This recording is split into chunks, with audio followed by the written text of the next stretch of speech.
এই মুক্তিযোদ্ধাদের জন্য বরাদ্দ কোটা সরিয়ে ফেলতে হবে। এবার এইটুকু শুনে আপনার মনে হবে এরা কি অকৃতজ্ঞ?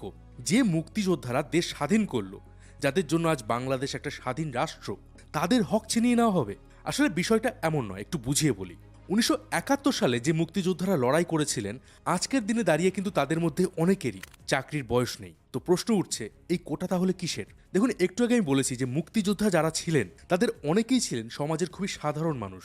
তাদের অনেকেরই সরকারি চাকরির যোগ্যতা ছিল না, বা অনেকে পড়াশোনাও জানতেন না। তো সেক্ষেত্রে মুক্তিযোদ্ধাদের জন্য বরাদ্দ করা কোটায় চাকরি পেতেন তাদের পরিবারের কেউ বা তাদের সন্তানরা। এই পর্যন্ত ঠিকঠাক ছিল।